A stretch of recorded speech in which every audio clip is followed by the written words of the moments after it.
फबिअय्यि आलाइ रब्बिकुमा तुकज़्ज़िबान।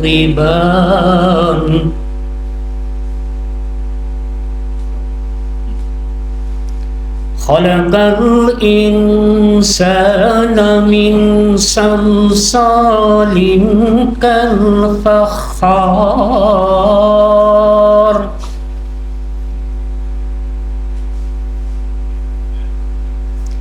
व खलक़ल जन्न मिन मारिजिम मिन नार।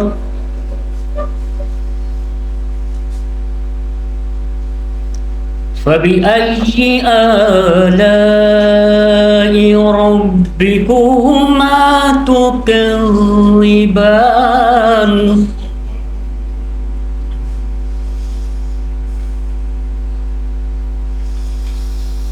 रब्बुल मशरिक़ैनि व रब्बुल मग़रिबैनि फबिअय्यि आलाइ रब्बिकुमा तुकज़्ज़िबान।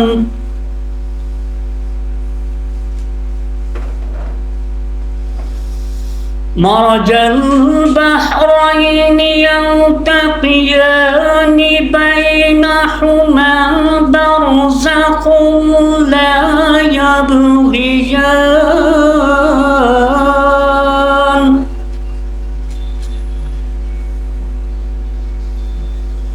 फबिअय्यि आलाइ रब्बिकुमा तुकज़्ज़िबान।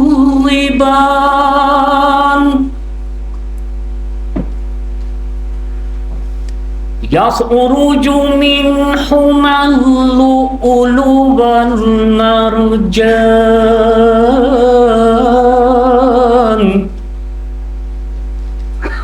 फबिअय्यि आलाइ रब्बिकुमा तुकज़्ज़िबान। सदक़ल्लाहुल अज़ीम।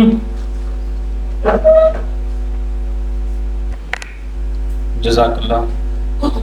तलावत कलाम पाक के बाद अब दिलों और समातों को तस्कीन बख्शते हैं।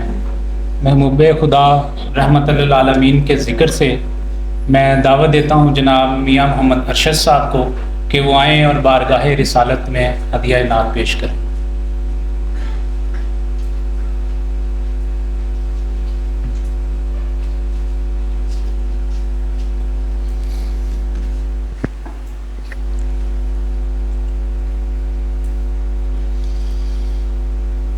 कोई सलीका है आरज़ू का, न बंदगी मेरी बंदगी है। ये सब तुम्हारा करम है आका, ये सब तुम्हारा करम है आका। के बात अब तक बनी हुई है, अमल की मेरे असास क्या है, बजुज़ नदामत के पास क्या है। अमल की मेरे असास क्या है, बजुज़ नदामत के पास क्या है।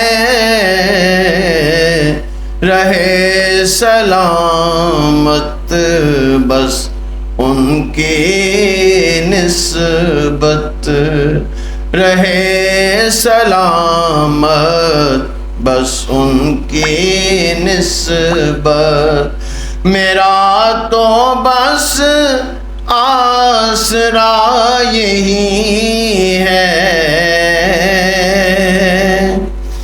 अता किया मुझको दर्द उल्फत।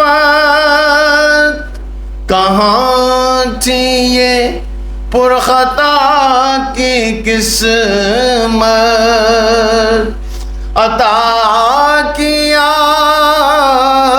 मुझको दर्द उल्फत। कहाँ थी ये पुरखता की किस्मत। मैं इस करम के कहाँ था काबिल, मैं इस करम के कहाँ था काबिल। हुजूर की बंदा परवरी है, बशीर कहीं नज़ीर कहीं ये, उन्हें सिराज मुनीर कहिए। जो सर बसर है कलाम रब्बी, जो सर बसर है कलाम रब्बी, वो मेरे आका की जिंदगी है।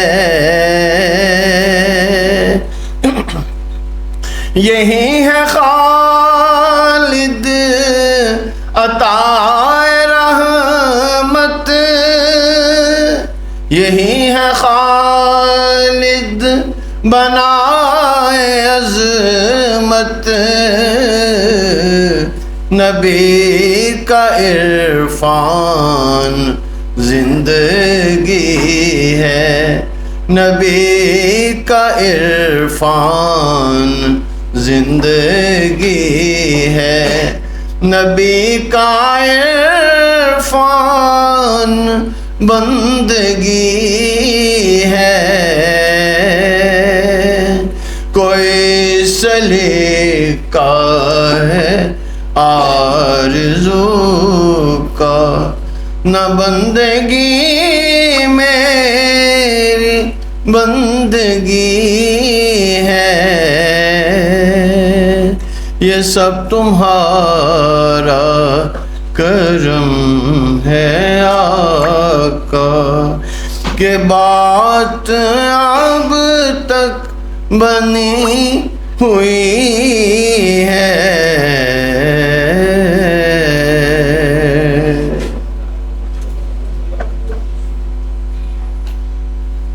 जज़ाकल्लाह, माशाल्लाह मियां साहब। प्रोग्राम को आगे बढ़ाते हुए मैं वेलकम एड्रेस के लिए रिक्वेस्ट करूंगा सदर लाहौर टैक्स बार एसोसिएशन जनाब शहबाज सदीक साहब से कि वो आएँ और मुअज़्ज़ज़ मेहमान गिरामी और हाज़रीन महफ़िल को ऑफिशियली वेलकम करें। आऊज़ुबिल्लाहि मिनश्शैतानिर्रजीम, बिस्मिल्लाहिर्रहमानिर्रहीम। अस्सलामु अलैकुम। जो बार का जो अहम मकसद अपने मेंबरान के लिए कैपेसिटी बिल्डिंग एजुकेशन की फराहमी, उसी की आज कंटिन्यूटी में आज का जो हमारा जो इवेंट है, जो PRA का मॉड्यूल IRIS पे शिफ्ट हुआ है मंथली सेल टैक्स रिटर्न्स के लिए प्रोविंस के हवाले से, तो उसका इनेकाद किया गया है। तो इनकम टैक्स की रिटर्न में मुझे पता है सब दोस्त हमारे बिज़ी हैं, लेडीज़ आप तमाम हमारे मेंबर्स यहाँ पे मौजूद हैं लर्निंग के लिए। ये भी जो चूँकि फ़र्स्ट इनकम सेल टैक्स की रिटर्न IRIS पे जो मॉड्यूल पे इस दफ़ा जाएगी, उसमें जो भी मुश्किलात हैं उनके लिए आज के जो हमारे चीफ गेस्ट चेयरपर्सन PRA वो भी ऑन द वे हैं, वो भी हमें ज्वाइन करेंगे, हम उनको वेलकम करते हैं। तो आज का जो इवेंट का हवाले से जो उमर फ़रूक साहब हमारे दरमियान मौजूद हैं, फोकल पर्सन PRA। इन्होंने ये आज का इंतज़ाम किया, इनको हम वेलकम करते हैं। फ़खर साहब हैं जो मैनेजर प्राल PRA के हवाले से आज की जो प्रेजेंटेशन PRA के रिटर्न पे आज वो अपना डिलीवर करेंगे, उसमें अगर किसी की भी जो परेशानी या कोई क्वेश्चन आंसरिंग है उसका सेशन भी प्रेजेंटेशन के बाद आप इनसे कर सकते हैं। उनके सलूशन के लिए ये यहाँ पे हमारे दरमियान मौजूद हैं। इसीलिए हमने बजाय कोई हम मेंबरान में से कोई इस प्रेजेंटेशन दे, तो हमने इन्हीं को ही मदो किया PRA से, ताकि वो खुद आके यहाँ पे अपनी वो प्रेजेंटेशन भी डिलीवर करें और जो हमारे दोस्तों की जो परेशानियाँ हैं, जो इश्यूज़ नई रिटर्न में फेस कर रहे हैं, तो उसका भी जो सॉल्यूशंस और आंसर के लिए ये अवेलेबल है। तो मैं बिला तखीर मैं अपने सेक्रेटरी साहब को मैं डाइस हवाले करता हूँ, ताकि जो आज की प्रेजेंटेशन को आगे कंटिन्यू करें और आज के स्पीकर को डाइस पे जो मदद करें। Thank you very much.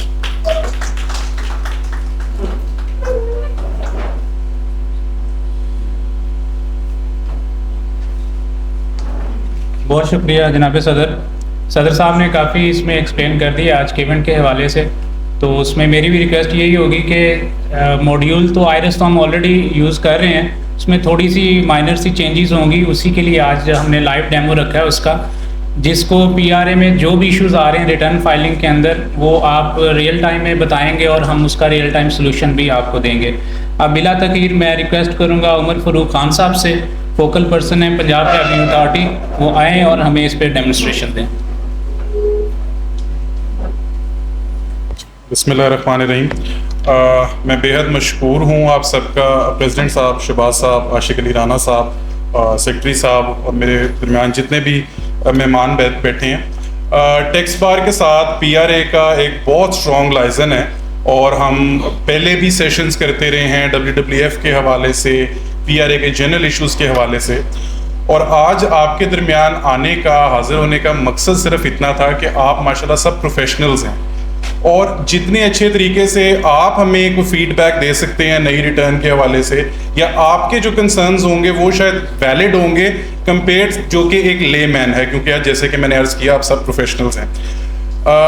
बहुत अरसे से PRA अपनी नई सेल्स टैक्स रिटर्न लॉन्च करने वाला था और इसकी हमने बेहद टेस्टिंग की है, जिसमें कि टैक्स बार के कुछ प्रोफेशनल से भी हमने इसकी टेस्टिंग करवाई, ICAP से करवाई, चैम्बर्स हैं उधर से करवाई। उसके बाद हमने फाइनली जो है ना ये रिटर्न लॉन्च की है। अच्छा, मोस्टली इश्यूज ये आ रहे हैं रिटर्न के अंदर एज पर इस तरह है, आप इसको अगर लेमैन टर्म्स में लेके जाएं, हम कंप्यूटर के अंदर अगर कोई नया विंडोज़ का वर्जन आ जाता है तो अक्सर औकात उसको थोड़ा सा समझने में प्रॉब्लम आती है कि कोई बटन आगे पीछे हो जाता है या कहाँ चला जाता है। तो ये ज़्यादातर जो इश्यूज आ रहे हैं वो अंडरस्टैंडिंग के हैं। सिस्टम के अंदर एज सच ग्लिचेस उस तरह से नहीं है जैसे कि सिस्टम के अंदर ग्लिचेस होते हैं कभी भी आप नया लॉन्च करें, क्योंकि उसकी टेस्टिंग बेहद इंटेंसिव लेवल पे हुई है। इससे पहले कि मैनेजर ऑपरेशंस प्राल जो हमारे दरमियान बैठे हैं फ़खर अब्बास साहब, वो आपको लाइव डेमोन्स्ट्रेशन दें, मैं आपको ये बताता चलूँ कि एक तो आपकी जो भी कंसर्न्स होंगे हम इधर एड्रेस कर देंगे जैसे सेक्रेटरी साहब ने अभी बताया। इसके अलावा अगर किसी का पर्सनल लेवल पे कोई मसला है इस रिटर्न के हवाले से, तो रात 8 बजे तक हमारा कॉल सेंटर चल रहा है। आजकल नॉर्मली ऑफिस की टाइमिंग्स 5 बजे तक होती हैं और सैटरडे भी ऑन है। सिर्फ इसीलिए है कि ये 27 सितंबर हमने इसकी जो है ना डेडलाइन रख दी है 18 से बढ़ा के। तो किसी को कोई प्रॉब्लम होता है just walk into my office, मेरे ऑफिस आ जाएं, फ़खर साहब के पास आ जाएं, तो आपका इशू ऑन द स्पॉट हल करा दिया जाएगा। तो बिला तखीर के फ़खर साहब को मैं दावत दूंगा कि वो अब आपको लाइव डेमोन्स्ट्रेशन दें नई रिटर्न का। Thank you very much.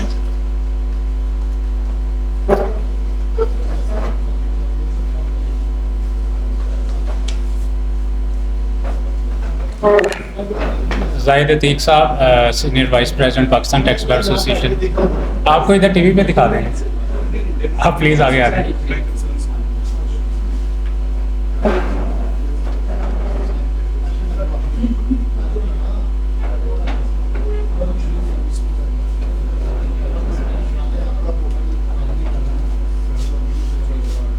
बिला तकीर मैं रिक्वेस्ट करूंगा फ़खर अब्बास साहब, मैनेजर ऑपरेशन है प्राल के वो आएँ और हमें इसकी लाइव डेमोन्स्ट्रेशन दें।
टेस्ट कर लिया था, चल रहा था। हाँ चल रहा था।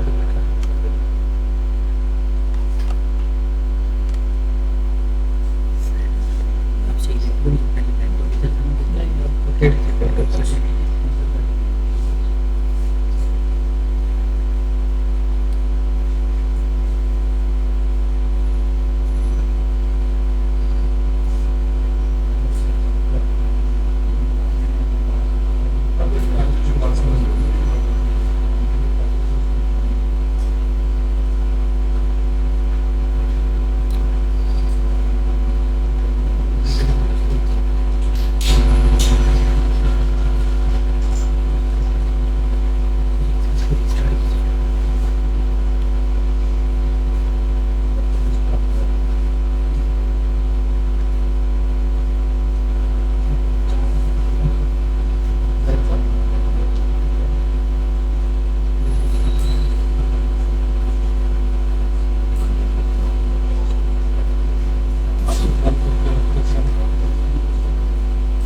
ये कनेक्ट नहीं होता फिर अपना ला कर देते हैं। हाँ वो कर लेते हैं, ये चेक कर लेते हैं कि मैं नाम थोड़ा अपने वाले से कौन सा ये बेहतर चलेगा, किस वजह चलेगा, क्या इसमें सिस्टम है, क्या सारी मामलात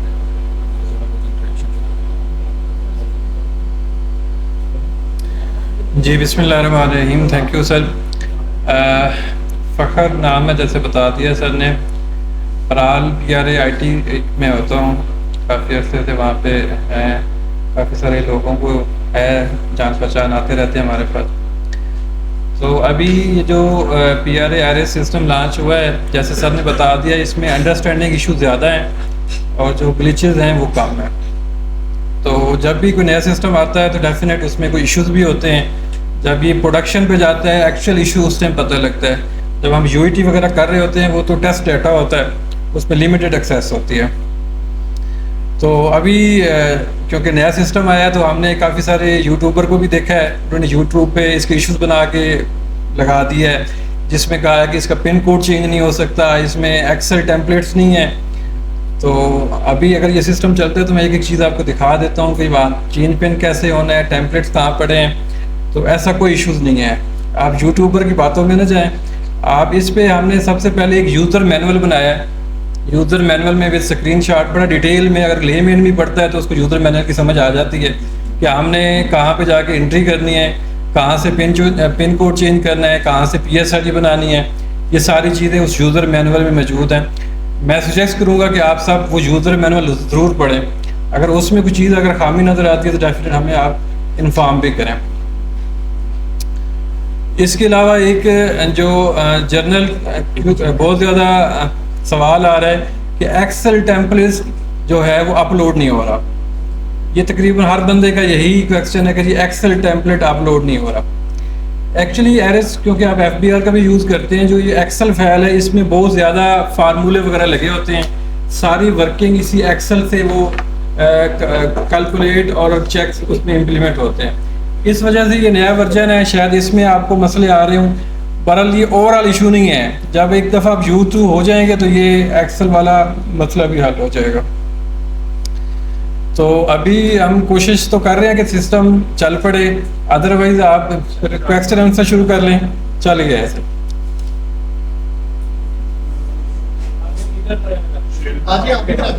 सर, आप बैठे।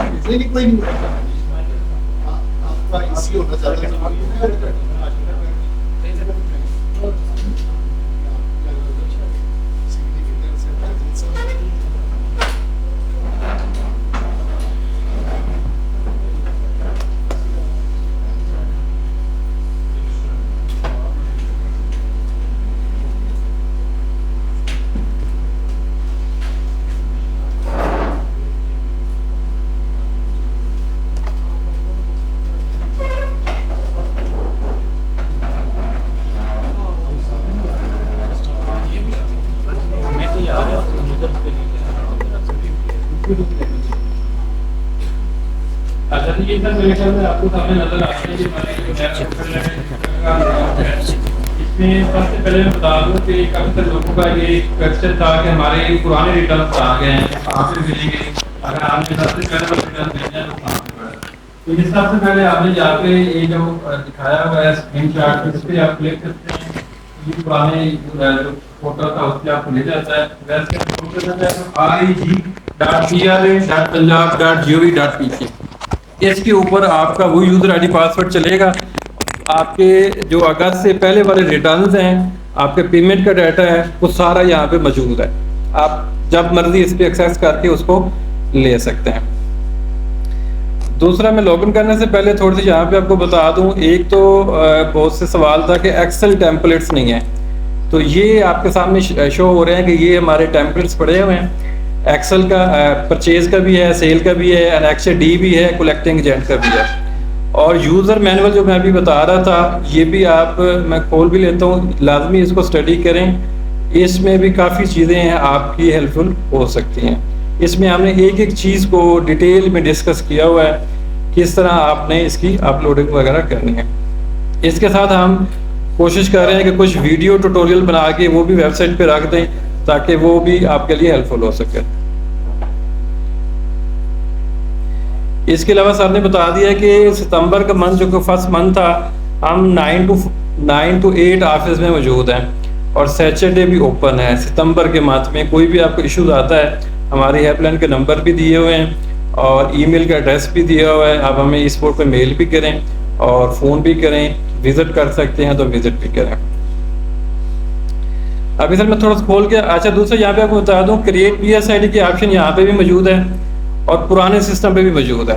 आप यहाँ से भी इसको यूज़ कर सकते हैं। पुराने सिस्टम से अगर आपको ज़्यादा समझ आती है तो वहाँ से भी PSID बना के टैक्स जमा करवा सकते हैं।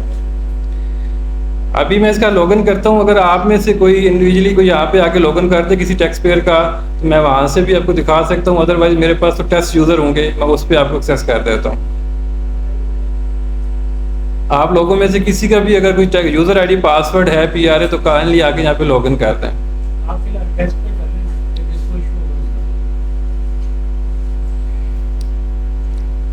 ये सर हमारा नया, जब आप लॉगिन करते हैं तो इस तरह का इंटरफेस आता है। थोड़ा सा पहले मैं इसको ब्रीफ कर देता हूँ। रजिस्ट्रेशन वाला मॉड्यूल हमने ऑलरेडी लॉन्च कर दिया था, तो आप जिसकी रजिस्ट्रेशन हो गई है उसकी अगर चेंज इन पार्टिकुलर करनी है या कोई मॉडिफिकेशन की एप्लीकेशन सबमिट करनी है, तो आप इसी R11/12 फॉर्म पे जाएंगे, ऑनलाइन फॉर्म बना के सबमिट कर देंगे। इसके साथ आपको कोई मैनुअल एप्लीकेशन जमा करवाने की ज़रूरत नहीं है, अब इधर से ही प्रोसेस हो जाती है। डी रजिस्ट्रेशन का भी यहाँ पे मौजूद है फॉर्म। अगर आप में किसी टैक्स पेयर की रजिस्ट्रेशन करवानी है तो ये फॉर्म फिल करें, रिक्वायर्ड डॉक्यूमेंट साथ लगाएं, उसको सबमिट कर दें। उसके आगे सेल टैक्स की टैब है, इसमें मंथली सेल टैक्स की रिटर्न आपके भेज सकते हैं, मंथली कलेक्टिंग एजेंट की स्टेटमेंट भेज सकते हैं, रिवाइज रिटर्न एक्सटेंशन की एप्लीकेशन भी इधर मौजूद है। आप किसी की रिटर्न रिवाइज करनी है अगस्त ऑनवर्ड, तो आप यहाँ से ऑनलाइन रिटर्न रिवाइज करेंगे, जो हमारे कमिश्नर के डायरेक्ट लॉगिन में जाएगा, वहीं से प्रोसेस हो जाएगा। अगर आपने कोई एक्सटेंशन लेनी है तो इधर से आप एक्सटेंशन मैनुअल एप्लीकेशन लिखने की ज़रूरत नहीं है, इधर से एक्सटेंशन की एप्लीकेशन फिल करें, वो हमारे कमिश्नर के पास चली जाएगी। विदहोल्डिंग स्टेटमेंट के लिए अलग टैब है, विदहोल्डिंग एजेंट स्टेटमेंट यहाँ से फाइल करेंगे। इनवॉइस मैनेजमेंट का मैं बाद में बताता हूँ। ये एक MIS का फीचर हमने नया दिया है, ये पहले नहीं था। ये फीचर है क्या, हमारे पास बहुत से टैक्स पेयर आते हैं, वो कहते हैं कि हमारा विदहोल्डिंग एजेंट जो है टैक्स विदहोल्ड कर लेता है और हमें पता ही नहीं होता कि वो उसने जमा करवाया या नहीं करवाया, और हमें CPR की कॉपी भी नहीं देता, ना सर्टिफिकेट देता है। उसके लिए यहाँ पे हमने आपको फीचर दे दिया है कि जिस टैक्स पेयर ने भी अगस्त ऑनवर्ड यहाँ पे आपका टैक्स जमा करवाया होगा, आप जस्ट उसकी डेट या वैसे सर्च करेंगे तो यहाँ पे सारी इन्फॉर्मेशन आ जाएगी, किस विदहोल्डिंग एजेंट ने आपका कितना कितना टैक्स जमा करवाया हुआ है।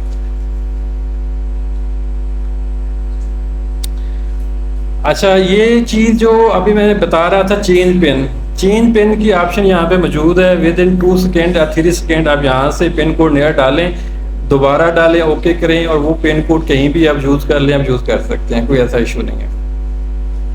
इसके अलावा चेंज पासवर्ड की भी ऑप्शन मौजूद है। चेंज पासवर्ड के लिए आपके पास पुराना पासवर्ड होना ज़रूरी है और नया पासवर्ड आप डाल लेते हैं।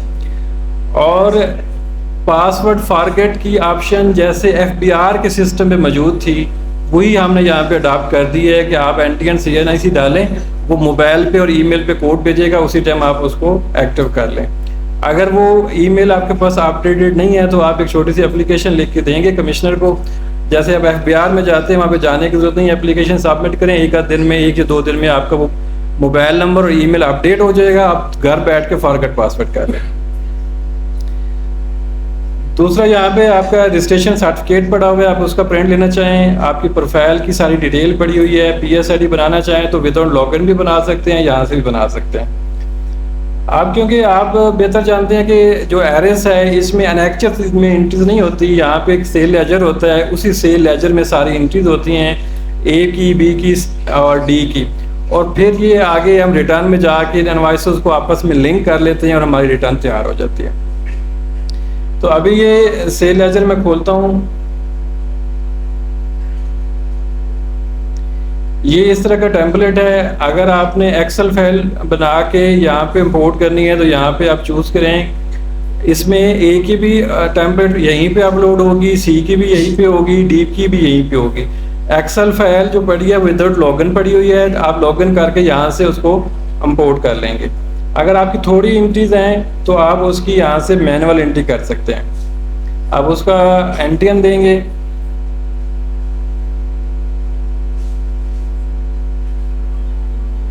अच्छा इसमें एक नई चीज़ है, शायद एरएस यूज़ कर रहे हैं आपके लिए मसला ना हो, लेकिन हमारे पास क्यूरीज आ रही हैं। पहले वो जब भी एंट्री करते थे ना, वो एंट्री के साथ डैश डालते थे, 99997-A। यहाँ पे एरएस में किसी किस्म की एंट्री करते वक्त आपको डैश की ज़रूरत नहीं है, ना ऑनलाइन में ज़रूरत है, ना आपको एक्सेल फाइल में। ये एक मैंने एंट्री डाला है, वो कह रहा है कि ये अनरजिस्टर्ड है, आप इसका नाम डाल दें, और ये यहाँ पे वो बता रहा है कि ये जो बायर टैप है ये एंड कंज्यूमर है, इसका मतलब है कि ये अनरजिस्टर्ड है, इसका वो नाम इसलिए खुद से पिक नहीं कर रहा। ये मैं सेल इनवॉइस डालना चाह रहा हूँ, इनवॉइस नंबर डालेंगे और हम डेट वो डालेंगे जिस मंथ की हम रिटर्न सबमिट करना चाह रहे हैं। अभी हम अगस्त की रिटर्न सबमिट करना चाह रहे हैं।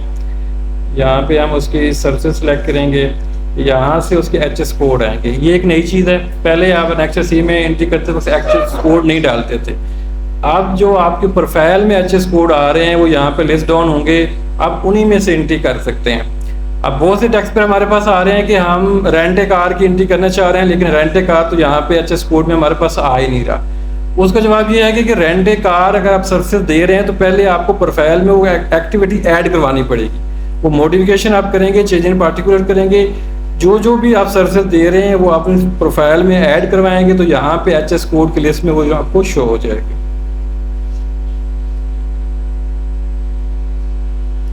जब हम एक्टिविटी सिलेक्ट करते हैं तो वो रेट खुद ही बता देता है, हम अमाउंट डालते हैं और वो यहाँ पे इसको सेव कर देता है। ये ऑनलाइन एंट्री करने का तरीका है, इस तरह 1 बाय 1 आप सारे कर लेते हैं।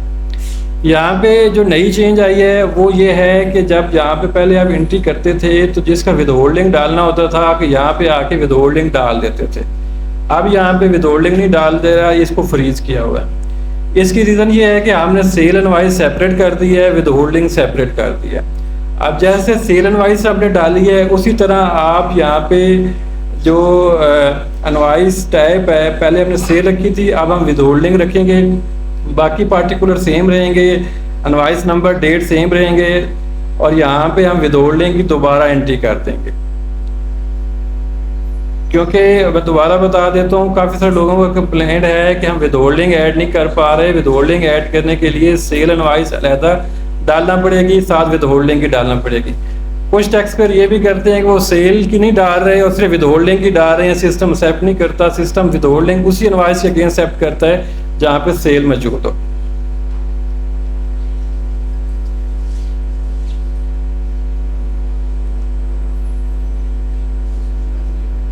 इसके साथ अगर आपने परचेजेस की एंट्री करनी है तो वो भी ऑप्शन मौजूद है, लेकिन आपको पता है परचेजेस जो रजिस्टर्ड परचेजेस होती है वो तो स्ट्राइप के थ्रू आती है। अगर आप परचेज की इनवॉइस अपनी परचेज दिखाना चाहते हैं अनरजिस्टर्ड की तो वहाँ आप एंट्री कर सकते हैं, अदरवाइज उसका इनपुट आपको नहीं मिलेगा, सिर्फ आपकी परचेजेस शो हो जाएंगी। अगर किसी टैक्स पेयर का आपने विद होल्ड कर लिया है और वो रजिस्टर्ड नहीं है, उसकी भी एंट्री आप परचेजेस में विद होल्डिंग के ऑप्शन में कर देंगे।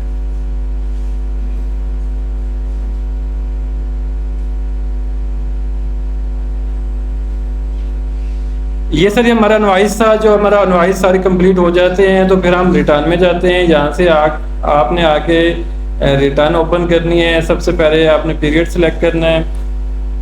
2025 का अगस्त मंथ चल रहा है, तो हम इसको यहाँ पे सिलेक्ट कर लेंगे। ये क्योंकि ट्रांजैक्शन ऑलरेडी खुली हुई है, तो वो हम इसको जब एक दफ़ा ट्रांजैक्शन ओपन हो जाती है तो वो ड्राफ्ट में मौजूद होती है, वहाँ पे जाके आप रिटर्न ओपन कर लेते हैं। ये हमारे रिटर्न का लेआउट है। सारे कॉलम 1 2 सीरियल नंबर सेम है, सिर्फ इसकी डिवीजन थोड़ी सी इस तरह कर दी है कि ये क्रेडिट साइड है, उसके साथ डेबिट साइड है, उसके बाद पेएबल रिफंडेबल है, हेड वाइज पेमेंट है, और उसका एनेक्चर जी हमने नया डाला है जहाँ पे एरियर आएंगे। एनेक्चर सी में यहाँ पे आप, क्योंकि हमने एंट्रीज पहले कर दी थी, यहाँ पे आपने सिंपल जाके लोड करनी है। जितनी भी आपकी सेल लेजर में एंट्रीज पड़ी थी वो यहाँ पे उठ के आ जाएंगी। इसके अलावा अगर विद होल्डिंग की आपकी इनवाइसेस हैं तो विद होल्डिंग, क्योंकि हमने इनवाइस्ड है, इनवाइस 2 दफ़ा कर दी है, सेल अलहदा है, विद होल्डिंग अलहदा है, तो यहाँ पे विद होल्डिंग वाली इनवाइस भी हम लोड कर लेंगे। उसके बाद एनेक्चर C1 है, जैसे आप पहले सबमिट करते थे उसका तरीकाकार वही है। एनेक्चर ए में आपकी परचेजेज हैं, आप यहाँ पे आके लोड करेंगे तो जितनी भी आपकी परचेजेज होंगी यहाँ पे आ जाएंगी। यहाँ पे थोड़ा सा चेंज है, ये जो लोड इनवाइसेस वाला है ये आपकी PRA की इनवाइसेस आती हैं, और क्लेम इनवाइस क्रॉस डिडक्शन जो है ये गुड्स की इनवाइसेस आती हैं, जो FBR में गुड्स से रिलेटेड होते हैं, यहाँ पे इनवाइसेस आपको शो हो जाती हैं। आप इनको सिलेक्ट करके क्लेम कर लेते हैं। इसी तरह विद होल्डिंग की भी, अगर विद होल्डिंग किसी की आपने की हुई है उसकी भी, जैसे सी में आप लोड की थी, यहाँ पे भी विद होल्डिंग की एंट्री भी आप यहाँ पे लोड कर लेंगे। अगला एनेक्चर हमारा एनेक्चर आई है, डेबिट क्रेडिट नोट। पहले ये नहीं था, सेल पर ए और बी में सी में होता था, अब इसका अलग है। डेबिट क्रेडिट नोट की एंट्री भी सेल लेजर में होगी। एनेक्चर बी इंपोर्ट है, जैसे पहले था आप लोड जीडीज करते हैं, जो भी डाटा होता है आपका वो आपके पास अवेलेबल हो जाता है।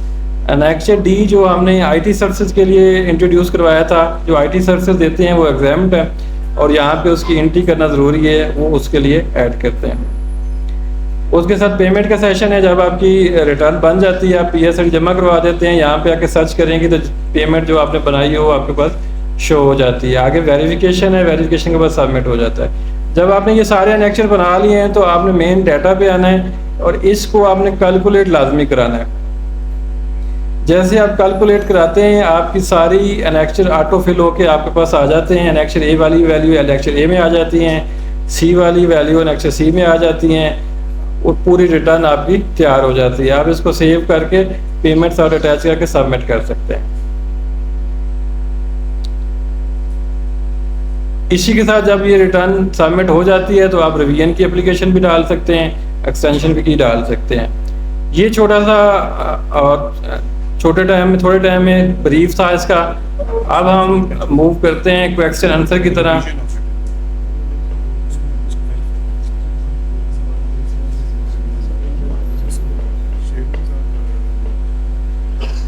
सर बहुत शुक्रिया। क्वेश्चन आंसर सेशन की तरफ चलते हैं। पहले मैं रिक्वेस्ट करूंगा जाहिर हकीक साहब से, सीनियर वाइस प्रेसिडेंट है पाकिस्तान टैक्स एसोसिएशन, उनके कुछ क्वेश्चन हैं वो हैं। बहुत शुक्रिया, आपने शॉर्ट टाइम में ब्रीफिंग दे दी, पूरी प्रेजेंटेशन दी। चूँकि लॉ टैक्स बार के जो मेम्बरान के जो मसाइल हैं वो आपको बता देंगे, तो पाकिस्तान टैक्स बार चूँकि आप या दूसरे शहरों में एग्जिस्ट करते हैं, तो आज के फंक्शन के वाले से मुझे तो दूसरी बारों के सदूर और उनके अहदेदारों के मैसेजेस आए थे कि ये हमारे क्वेश्चन हैं, तो वो मैं आपकी खिदमत में पेश कर देता हूँ। जो मुनासिब होगा जवाब दे दीजिएगा। जो आपने प्रेजेंटेशन प्रेजेंटेशन दी है, इस हिसाब से मुझे ज़ाहिरी तौर पर तो लग रहा है इसमें कोई खास मसला नहीं होना चाहिए, क्योंकि जितने भी लोग IRS की सेल्स टैक्स की गुड्स वाली FBR की रिटर्न चला रहे हैं, ये तकरीबन उसके इन अकॉर्डेंस ही है। एक्सेप्ट कि आपका भी होल्डिंग का शायद वहाँ फेडरल बोर्ड ऑफ रेवेन्यू में सिस्टम ऑटो में आता है, आप लोगों ने यहाँ थोड़ा उसको डिफरेंट किया है। एक तो मेरी रिक्वेस्ट होगी इसका ऑब्जेक्टिव भी बताइएगा, जो आपने इसमें ये मॉडिफिकेशन की है, इस शेड्यूल में आए हैं, तो इससे टैक्स पेयर को और जो टैक्स कंसल्टेंट्स हैं उनको क्या ईज मिलेगी। एक आध मिनट में ये बता दीजिएगा जो एडवांसमेंट आई है, जिद्दत आई है, तो इसमें यूजर फ्रेंडली और किन चीज़ों के फायदे हैं। अब सवाल मेरे पास ये थे जी कि जब वो कह रहे हैं कि हम एनेक्चर ए लोड करते हैं, तो जो गुड्स वाला FBR का पोर्शन है वहाँ से इनवॉइस तो रिट्रीव होती है, लेकिन उसकी वैल्यू रिट्रीव होती है, टैक्स नहीं आता। ये एक सवाल है। दूसरा सवाल ये है कि जिस वक्त वो कहते हैं कि हम एनेक्सर सी में एंट्री करते हैं तो एनटीएन वो फेच कर लेता है आपका सिस्टम, लेकिन आगे उसकी वो उसको अनरजिस्टर्ड दिखा देता है शायद, और जिस वक्त वो आप एंट्री कर रहे होते हैं तो वो उसकी जो है वो मेन पेज पे रिट्रीव नहीं होता डाटा। एक्सेल शीट से जब उधर आते हैं तो कुछ एंट्रीज लाइक एक एनटीएन है, फर्स्ट कर लेते हैं इंडस मोटर की मिसाल ले लेते हैं, तो इंडस मोटर की 6 इनवॉइसेस हैं, 3 आ जाती हैं मेन पे, 3 पीछे छूट जाता है। इस किस्म का मुझे उन्होंने बताया प्रॉब्लम। और एक उन्होंने विदहोल्डिंग एजेंट का बताया कि विदहोल्डिंग का जब हम एंट्री कर लेते हैं तो वो शीट पे तो आपकी एक्सेल की हो जाती है, लेकिन वो आपकी मेन रिटर्न मिल जाती है। तो इस तरह की 3-4 चीज़ें मुझे बताई गई थी। तो एनटीएन आपका सिस्टम फैच नहीं करता डिस्पाइट हैविंग दिस फैक्ट कि वो सप्लायर जो है रजिस्टर्ड है।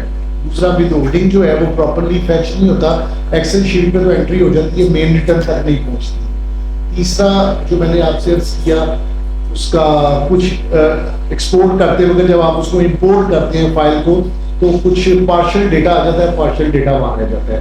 इस किस्म के 3 मसाइल के वैसे सर और क्या कह रहे थे आप? ठीक है, वो मैंने बता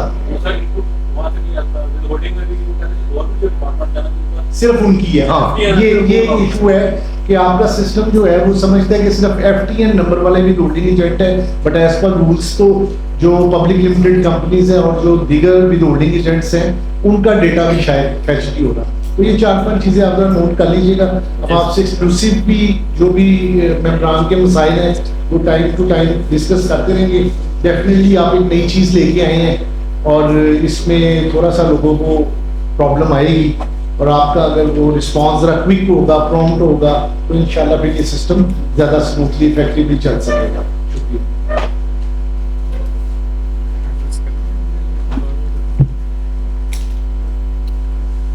अच्छा सर, एक मिनट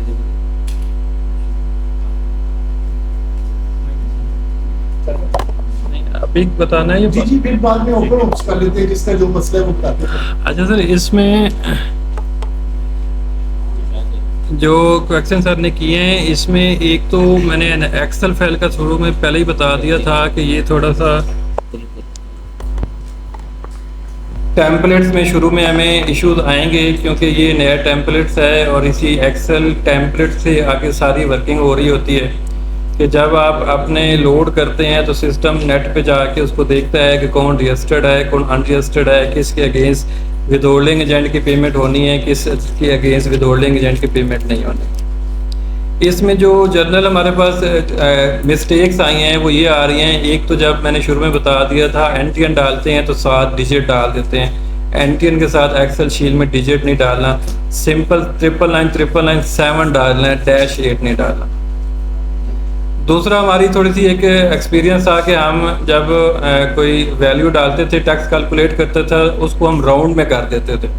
यहाँ पे राउंड में नहीं करना, आपने इसको डेसिमल में ही शो करना है।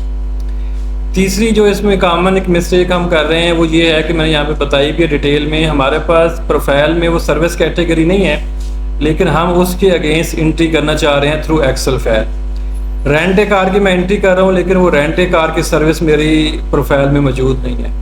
वो एक्सेल में आपसे ले लेता है, जब वो सिस्टम में आप लोड करते हैं तो वो जब उसको रेंट ए कार की एंट्री नहीं मिलती वो आपको एरर देता है कि ये आप एक्सेल फाइल लोड नहीं कर सकते।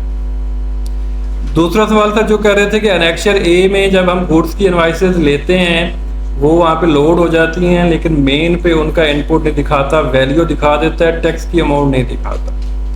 उसमें ये है कि यहाँ पे एक साथ बेहतर जानते हैं कि 1090 का एक फार्मूला लगा हुआ है कि हम जो आपका आउटपुट है उससे 90% से ज़्यादा इनपुट अलाउ नहीं करते।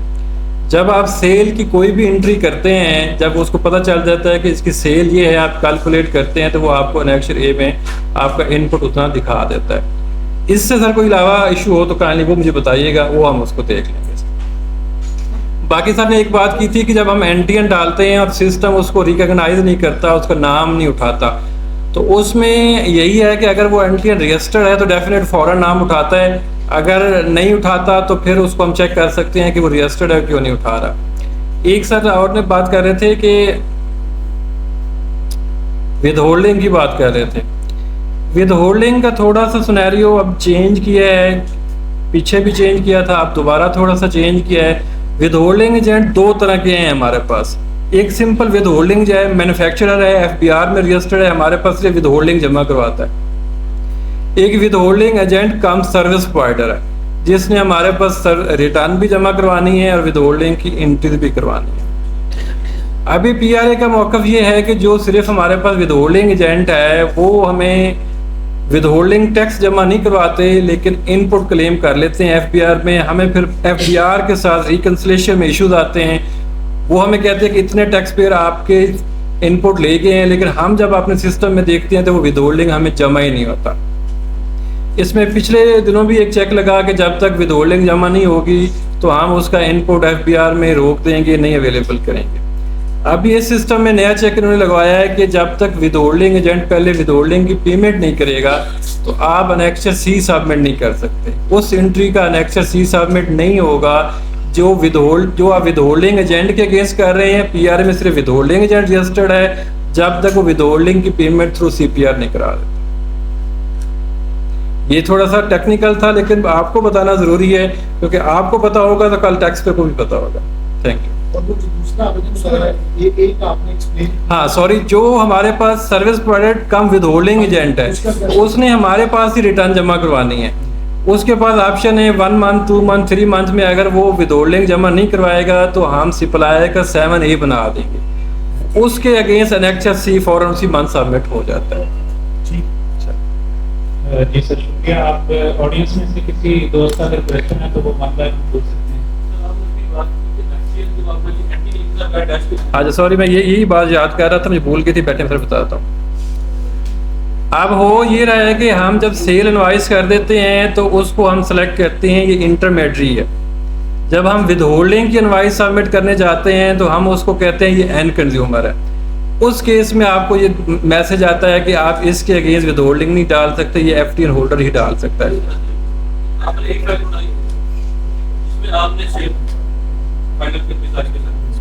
उसी में से आपके कुछ आपके होल्डिंग एजेंट है, वो आपने सेल उसी एंट्री के साथ आपने विद होल्डिंग के साथ किया। पहले आपने सेल एंट्री की, फिर आपने उसी फाइल में विद होल्डिंग को किया। इंटीमेटेड तो वही है सारे के साथ, लेकिन आपका पोर्टल उसका इफेक्ट नहीं देता। सर मेरे पास जो इश्यूज आए हैं, जो मैंने खुद देखे हैं, इधर से भी एक इशू आया था, मैडम अतिया ने मुझे भेजा था, उसका भी यही इशू था कि इन्होंने एंड कंज्यूमर सेलेक्ट किया हुआ था, इसलिए पास वाले विद होल्डिंग के केस में जब आप एंड कंज्यूमर डाल देते हैं तो सिस्टम एंट्री एक्सेप्ट नहीं करता। अगर आपके पास कुछ स्पेशल केस है तो काइंडली हमसे शेयर कर लें, हम उसको चेक कर लेते हैं। अगर आईडी पासवर्ड हो सकता है रेंज तो वो एक नहीं है ये इस तरह के, तो मतलब इंडस के सारे डीलरों के, सुजुकी के, हुंडई के, ये जो मैं आपसे इशू डिस्कस कर रहा हूँ ना, मेरे पास जो बात हुई थी वो सारे आपके लकी मोटर्स के जो service provider 3S dealer workshops है ना, उनको ये मसला आ रहा है। इंश्योरेंस कंपनीज का जो विद होल्डिंग है वो नहीं पोर्टल में आ रहा, पिछले महीने तक आ रहा था, सही लास्ट मंथ तक आ रहा था, इस महीने नहीं आ रहा। मैंने जरा मुफ्ती से रखे, अगर प्रॉब्लम होगी तो उसका कोई एक रिप्रेजेंटेटिव बुला लेंगे और फिर आपसे आप मीटिंग करवा दें, कल करा लें, मंडे को करा लें जब आप तो उनका क्लेम ये वो कहते हैं कि लास्ट मंथ तक हमारा पोर्टल बिल्कुल नॉर्मल फंक्शन कर रहा था, अभी कुछ चेक उस पे लगा है जो ये वाली रिटर्न में नहीं चल। सर चेक यही थे जो मैंने आपको ब्रीफली बता दिए, विद होल्डिंग पे ये चेक है, इसके अलावा और कोई चेक नहीं है। आप उनसे काइंडली मीटिंग अरेंज करवा लें। अगर इशू परसिस्ट करता है तो सर मंडे को करा लें या कल करा लें, एक दो उनके जो वेल कंसर्वेंट होंगे the facts of the case, ठीक है, एक दो सीएफओ बुला लें सर आज most welcome. Number of clients है ये, नो इश्यूज सर, हम अवेलेबल। Most welcome. तो सर इसमें मैं 2 क्वेश्चन के आंसर जो है ना वो मैं देना चाहूँगा। एक आपने बात की कि सेल इनवाइस आ जाती है, जो लोड करते हैं विद होल्डिंग इनवाइस में नहीं आती है। उसमें हमारे जो मेंबर है वो ये गलती कर रहे हैं कि सेल इनवाइस तो वो लोड कर रहे हैं, उसके साथ एक नया टैब आ गया विद होल्डिंग का, वो लोड वहाँ नहीं कर रहे कि आप ये मैं सब दिखा के देता हूँ, यहाँ पे ही लोड करेंगे तो समझ आ गई कि उसको विद होल्डिंग के टेम्पलेट से लेके, हाँ मतलब सेल इनवाइस अलग लोड करनी है, विद होल्डिंग इनवाइस अलग लोड करनी है, जब वो करेंगे फिर तो आएगा। और सर सेकंड वो जो बात की अभी फखर साहब ने एफटीएन और गवर्नमेंट की, वो अगर आप इंट्री करेंगे तब ये एरर देता है, सॉरी एंड कंज्यूमर करेंगे तब एरर देगा। उसको आप इंट्री कर लें सेल इनवाइस को भी और विद होल्डिंग का, फिर वो एरर खत्म हो जाएगा, ऐड हो जाएगा। नहीं ये एरर था परसों हमने आईटी मेंबर अब ठीक है ना, उसको लेके चलेंगे आगे। वो चेक कर लीजिएगा ना कि आप दोनों को सेल वाइज को इंप्लीमेंट कर दें और उसको भी होल्डिंग भी कर पहले सेल के साथ चैट की है, फिर होल्डिंग के साथ चैट की है, एंड ये क्या है कि बेटर भी लिखा हुआ एंड तो सिर्फ कंट्री की तो सारे रजिस्टर्ड दोनों को विद होल्डिंग को भी सेल कर उससे सिर्फ दो मैसेज टच की है। तो मुझे लगता है इनका जो चेक कह रहे हैं ना कि पेमेंट वाला, अब मेरा ख्याल है कि उसमें प्रॉब्लम आएगी कि ये जो मैंने चेक लगाया ना कि विद होल्डिंग एजेंट की भी पेमेंट हुई है कि नहीं हुई, क्योंकि कहीं भी होल्डिंग एजेंट इनके रजिस्टर्ड नहीं होंगे ना, जैसे इंडस मोटर कंपनी एसआरबी का रजिस्टर्ड है, वो इनके साथ एक्सक्लूसिविटी करनी पड़ेगी समझ के कि इसको कैसे आगे लेके चलें। हाँ वो सिस्टम की ग्लिच है कि अगर हाँ डबल 1 डबल 2 वालों का भी क्वेश्चन था, उनको फोन जा रहे हैं, वो कहते हैं उसमें 12 ट्रांजैक्शंस है, एक आ रही है 11 नहीं आ रही। जी, गुजारिश यही है कि एक दफ़ा जिस तरह से फ़खर साहब ने बताया, एक दफ़ा ट्राई कर लें, इशू अगर परसिस्ट करता है तो फौरन आ जाए, उसको इंशाल्लाह उसका कोई ना कोई हल निकाल रिटर्न में आपको हल निकाल सर भेज दें, रिटर्न भी भेज दें और हम मिल के भी उसका हल निकाल लेते हैं इंशाल्लाह, नॉट एन इशू। और कोई नेक्स्ट क्वेश्चन अगर कोई करना चाह रहे हैं माइक दे आगे आ जाए आसिफ माइक दे आगे बुलाओ, आगे आ जाए। निशार माइक दे।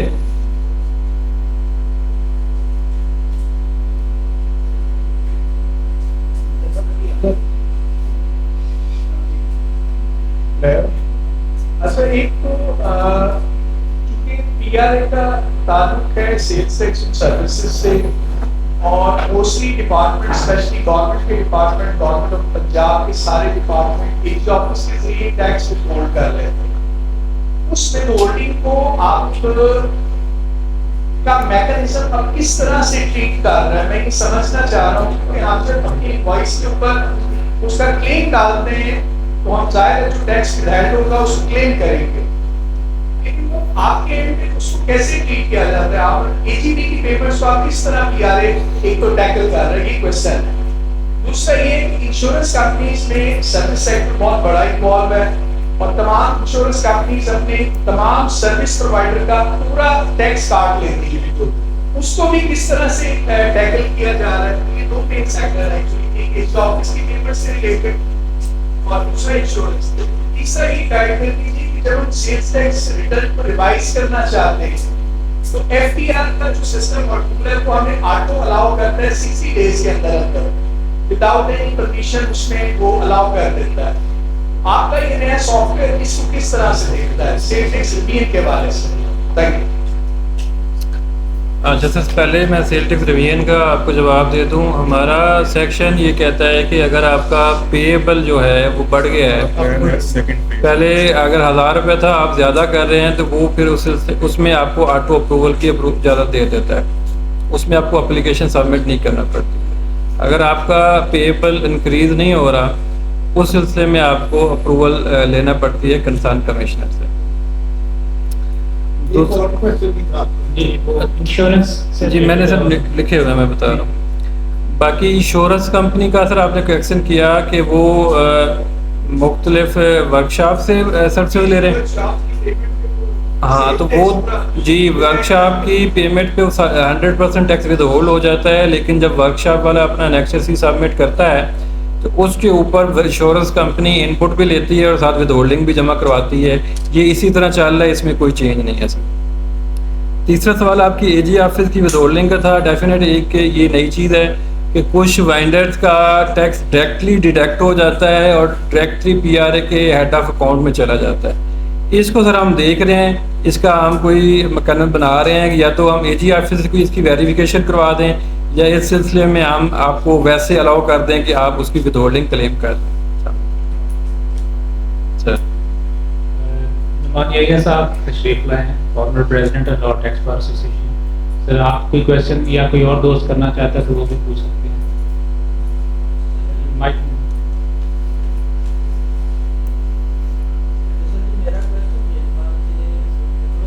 एक सर्विस जो रजिस्टर्ड है होल्डिंग एजेंट भी है और सर्विस प्रोवाइडर भी रजिस्टर्ड है, उसको हम सेल डाल रहे हैं, सेल की इनवॉइस चलती है और साथ हम एसटीडब्ल्यूएच की इनवॉइस भी सबमिट कर रहे हैं, डाल रहे हैं। वो एनएचएससी सबमिट नहीं हो रहा, वो कह रहा है कि होल्डिंग एजेंट नहीं सर, उसमें आपने कोई ऐसी एंट्री डाली हुई है जो सर्विस प्रोवाइडर नहीं है, वो कोई विदहोल्डिंग एजेंट है, इस वजह से ही आपको जो सर्विस प्रोवाइडर आपके क्लेम मिल जाएगा जी फौरन क्लेम मिल जाएगा। विदहोल्डिंग एजेंट के अगेंस्ट पहले वो पेमेंट आपसे डिमांड करेगा। जो विदहोल्डिंग एजेंट है उनके अगेंस्ट क्लेम नेक्स्ट मंथ में, जैसे अगस्त की इनवॉइस हम डालते हैं सितंबर में जाके विदहोल्डिंग की इनवॉइस, तो वो डालने के जैसे एचएफसी में जब भी आपने सेल की इनवाइस डालनी है साथ ही विदहोल्डिंग की डालनी है। अगर विदहोल्डिंग की सितंबर में डाल रहे हैं तो फिर सेल की भी सितंबर में डलेगी। शुक्रिया जी। नेक्स्ट क्वेश्चन निशाद, ये फर्स्ट रो।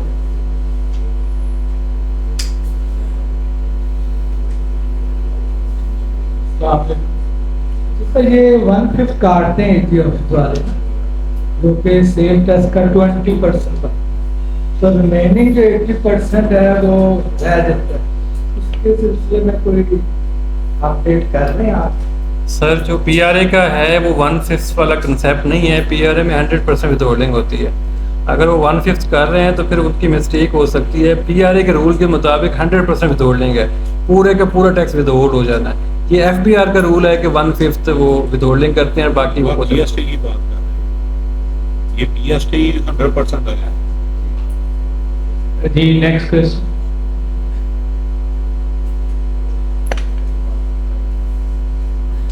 अस्सलाम वालेकुम जी। आप सर बैठ के करें। खुशामदीद टैक्स क्लास की तरफ से। मेरा ये ना एक प्रैक्टिकल इशू था, जो कि जिस तरह अभी विदहोल्डिंग की बात हो रही है, तो मैं लेट उसकी बात रखूँ।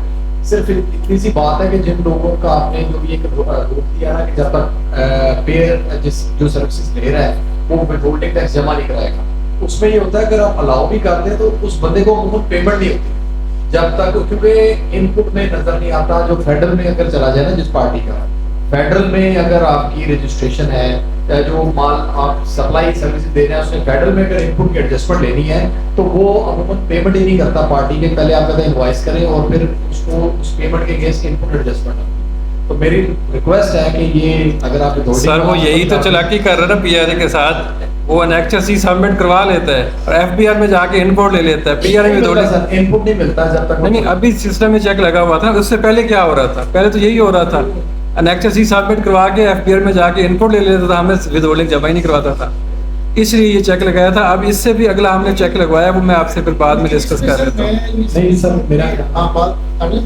ठीक है। इसमें ना एक प्रैक्टिकल प्रॉब्लम आएगी, वो इस तरह से आएगी कि आपके यहाँ जो है वो इनपुट की एडजस्टमेंट सब्सिक्वेंट 5-6 महीने तक क्लेम हो सकती है बायर के हाथ में।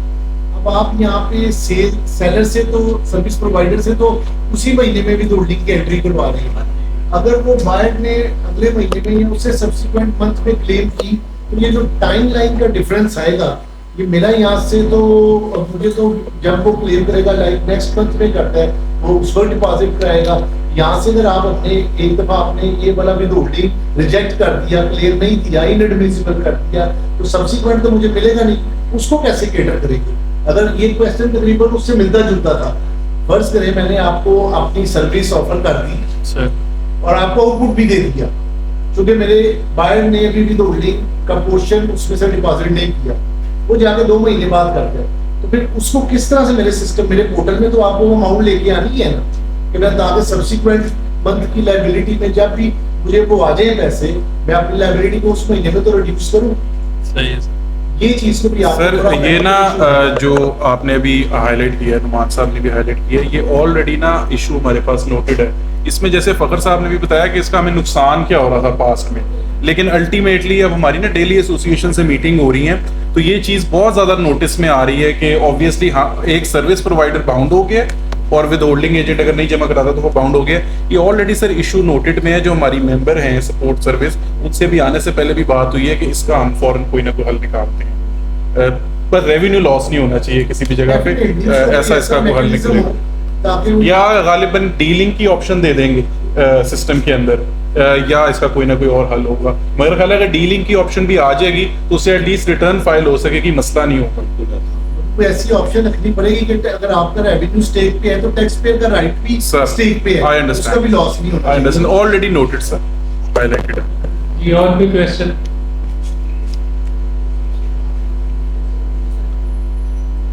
ये ले लो, माइक ले लो। ये देखो।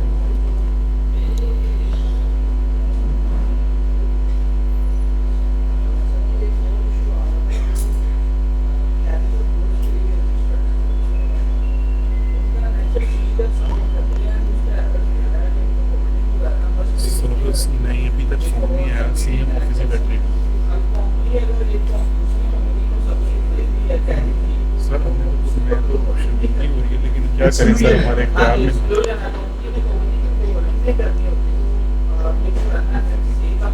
मुझे मेरे ये सर पहले प्रेसिडेंट साहब के पास बैठे थे कि यहाँ पे इशू डिस्कस हो गया था।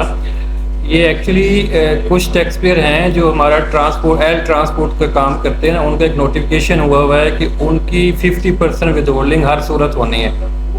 प्लीज तो इसलिए वो एक सेक्टर है 9804.2000 उसका है, जो इंटर कैरी सिटी पे आते हैं, तो वो सिर्फ उस लिस्ट पे चेक लगना था। ये अभी मिस्टेकली सब पे लग गया, पूरे सेक्टर पे लग गया। तो ये हमने इंट्रोड्यूस करवा के रेक्टिफिकेशन के लिए भेज दिया हुआ है, होपफुली आज या कल में हो जाए। आई गेस सबकी क्वेरीज एंटरटेन हो गई हैं। फिर भी अगर किसी का कोई इशू है तो वो बार में भी जमा करवा सकते हैं अपना क्वेश्चन या इशू इन राइटिंग, वो हम कम्युनिकेट कर देंगे पीआरए को। आप डायरेक्टली भी करना चाहें तो दे आर वेरी कोऑपरेटिव, आप डायरेक्टली भी इशू इनको बताते हैं, कॉल पे बताते हैं, जाके बताते हैं, तो होपफुली वो एंटरटेन हो जाएगा। बाकी कुछ वक्त के साथ साथ जो चीज़ें अपडेट होंगी तो इंशाल्लाह ये सारे मसाइल हमारे हल हो जाएंगे। अब मैं रिक्वेस्ट करूंगा सदर साहब से कि वो आज के हमारे जो स्पीकर हैं और फोकल पर्सन हैं उनको शीट पेश करें। जाहिद अतीक साहब, सर आप भी काइंडली तशरीफ ले लीजिए। रिक्वेस्ट करूंगा प्रेसिडेंट साहब से कि हमारे जो आज फ़खर अब्बास साहब हैं मैनेजर ऑपरेशन फॉर ऑल, उनको भी सवीनियर पेश करें। वोट ऑफ थैंक्स के लिए मैं रिक्वेस्ट करना चाहूँगा अपने वाइस प्रेसिडेंट मुनीब अंसारी साहब से।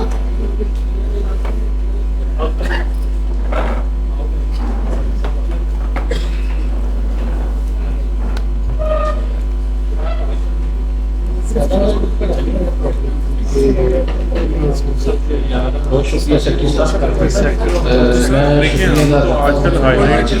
हमारे जो स्पीकर थे फ़खर अब्बास साहब, manager operation branch, Umar Farooq Khan साहब हैं जो फोकल पर्सन पीआरए, और जाहिद अतीक चौधरी साहब vice president, senior vice president Pakistan tax बार, सर आप तशरीफ लाए, बहुत शुक्रिया सर आपका। आशिक अली राना साहब हमारे जो इसमें वाइस प्रेसिडेंट हैं पाकिस्तान टैक्स बार के चीफ है, सर बहुत शुक्रिया आपका, और आप सबका बहुत शुक्रिया कि पेशेंस से आप लोगों ने आज की जो हमारा सेमिनार था वो अटेंड किया। अभी जाहिद अतीक मिर्ज़ा साहब ने सर आपने बात की थी रिवीजन के हवाले से, उसमें मैं एक चीज़ ऐड करना चाहूँगा कि रिवीजन जो पीआरए में जो है ना वो बंद की गई है, उसमें बाहर लगी है। वो ऑटो जो अपवर्ड रिवीजन वैसे लॉ में लिखा है कि कर सकते हैं पर वो नहीं हो रही, तो उसमें सर फ़खर साहब आपसे भी रिक्वेस्ट है कि क्योंकि लॉ हमें इजाज़त दे रहा है पीआरए का कि हम अपवर्ड ऑटो रिवीजन कर सकते हैं, लेकिन जब हम उसमें अगर पेमेंट भी करते हैं अपवर्ड करते हैं तो रिवीजन हमें अलाउ नहीं कर रही। इस पे हमारी चेयरमैन साहब से ही बात हुई है, मेंबर से ही बात हुई है, तो लेकिन वो कह रहे हैं कि नहीं हमने खुद इसको ब्लॉक किया हुआ है, हालांकि लॉ तो ज़्यादा दे रहा है लेकिन वो अभी अलाउ नहीं हो रही। तो इस पर मैं रिक्वेस्ट करूँगा कोई लोग ऐसे हैं जिनकी गलत इनवाइस चली जाती है या कोई एक आधी इनवाइस रह जाती है, अब उसको रिवाइज करने के लिए हमें पूरी एक्सरसाइज करनी पड़ती है। अब हम लेटर देंगे, डॉक्यूमेंट लगाएंगे, इनवाइसें देंगे, फिर जाएंगे, तो उसमें हमें एक वीक का जो है ना टाइम लग जाता है। तो अभी रिसेंटली ये केस था कि एक बंदे ने अपनी रिटर्न जो है ना वो नील की फाइल कर दी गलती से, उसमें कुछ इनवाइसें डालनी थी रह गई, गलती से चली गई।